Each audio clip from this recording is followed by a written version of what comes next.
السلام عليكم ورحمة الله وبركاته. معاكم مستر أحمد إبراهيم، والنهاردة هناخد exercise على Unit 2 Concept 1 Lesson 3 وهو بعنوان Particles of Matter. لو أنت لسه مشوفتش الشرح بتاعه تقدر دلوقتي تخش تشوفه على القناة.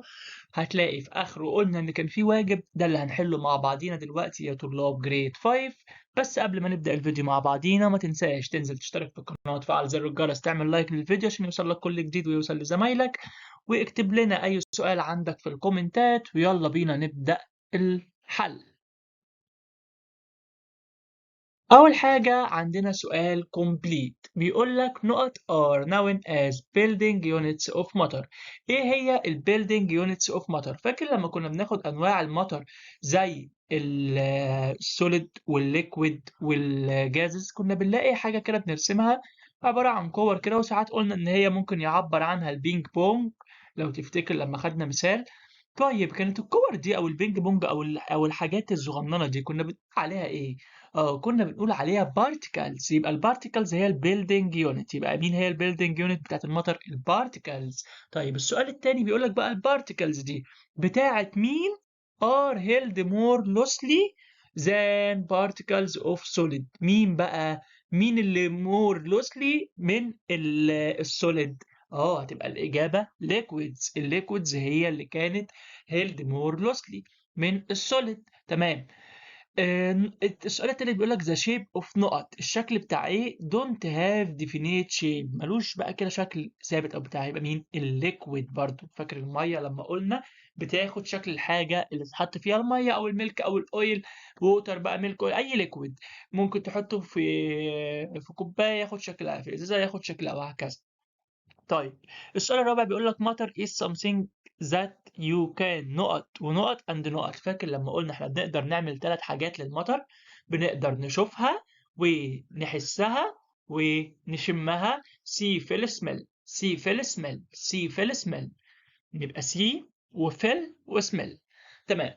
السؤال الخامس بيقول لك particles of نقط move very quickly in all direction. فاكر اللي قلت لك حاجه تتحرك كده وكده وكده وكده، وخدنا مثال عليها قلت لك لما الميه بتبقى بتغلي وبتطلع البخار تلاقيه بيتحرك في كل حته. يبقى مين؟ يبقى الجازز. جازز. يبقى هنا تبقى جازز.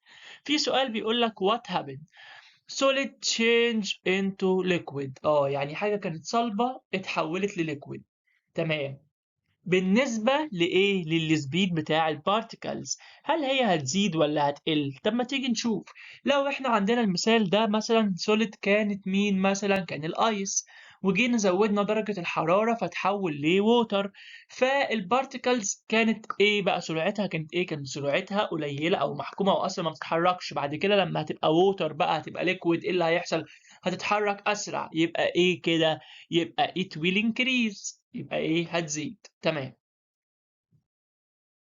السؤال اللي بعده بيقول لك choose the correct answer by changing the نقط of matter its أو its state may change. يعني لو غيرنا إيه للمطر الحالة بتاعتها تتغير، يعني تتغير من solid لمثلا liquid، أو من liquid ل آه...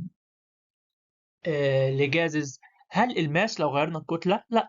الفوليوم لو غيرنا الحجم، يعني أنا مثلا لو عندي كوباية مية مثلا 100 مللي، فقللت شويه منها بقوا مثلا 20 مللي، هل الحاله هتتغير؟ الميه دي هتبقى تلجه، هتبقى يعني سوليد، او هتبقى جاز هتتبخر؟ لا. طب هل لو غيرنا الكلر اللون، ولا لو غيرنا التمبريتشر درجه الحراره؟ يبقى الاجابه هتبقى التمبريتشر، الاجابه دي.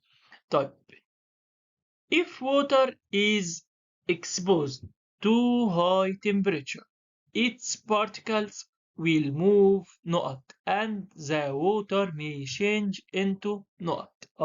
لو احنا في الووتر زودنا درجة الحرارة، البارتيكلز بتاعتها هتتحرك ايه؟ هل faster اسرع، ولا slower ابطأ؟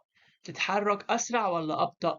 طيب وغير كده بقى كمان and the water may change into الووتر هتتغير لإيه؟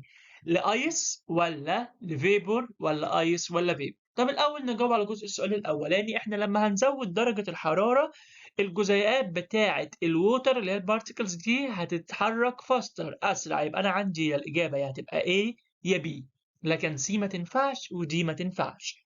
طيب هل بقى ما تتحرك أسرع الووتر هتتغير لإيه؟ هتتغير لأيس ولا الفيبور ووتر فيبور؟ هتتغير لووتر فيبور لأنها هتغلي، يبقى هتبقى الإجابة B faster water vapor. To examine the structure of tiny particles of matter we can use عشان ندرس أو نشوف التركيب بتاع البارتكلز إحنا هنستخدم إيه؟ هنستخدم رولر مسطرة ولا بالانس ميزان ولا ترمومتر ولا ميكروسكوب؟ أكيد هنستخدم الميكروسكوب. تمام، تبقى الإجابة دي. طيب السؤال اللي جاي وهو give reason for بيقول لك sometimes we need to use an electron microscope. يعني ليه بنستخدم الالكترون مايكروسكوب؟ علشان نشوف الأجزاء الصغننة، يبقى to see each tiny particles as it is more powerful than normal microscope، اللي هي بتبان قوي بقى ايه بالنورمال او اللي هي قصدي مش هتبان قوي بالايه بالنورمال مايكروسكوب، فبنستخدم الالكترون مايكروسكوب علشان ده بيكون more powerful than normal microscope. تمام، يبقى احنا بنستخدم الالكترون مايكروسكوب ليه to see each tiny particles. ماشي، علشان البارتكلز دي is more powerful than normal microscope، أو الإلكترون يعني ميكروسكوب ده more powerful than normal microscope. تمام، طب السؤال التاني using model to study some scientific concept. يعني ليه احنا بنستخدم موديل علشان نشرح بيه scientific concept؟ ليه بقى؟ يعني زي كده لما استخدمنا المرة اللي فاتت كور البينج بونج، فاكر؟ تمام، طب احنا ليه بنعمل كده؟ بنعمل كده علشان ندرس الحاجة دي بطريقة أسهل، يبقى to study them in an easier way. أو ممكن نقول برضو إجابة تانية أو معاها because it can make idea more clear، يعني هتخلي الأفكار واضحة أكتر. تمام، كده خلص معانا الواجب اللي كان علينا. تعالوا نشوفه مع بعض الموديل أنسر. ادي هو الموديل أنسر قدامنا، ادي ال5 أسئلة بتوع الكومبليت وسؤال الوات هابن والأسئلة بتاعت اللي تشوز وأسئلة الجيف ريزون. وبكده يبقى انتهى الفيديو بتاع الشرح والفيديو كمان بتاع الحل. لو انت لسه مشوفتش فيديو الشرح تقدر تخش دلوقتي على القناة هتلاقي فيديو الشرح، ولو فايتك اي حاجة في المنهج او اي جزء في المنهج احنا منزلين لكل فيديو فيديو الاسئلة وفيديو الحل عليه، فيديو الاسئلة وفيديو الحل عليه.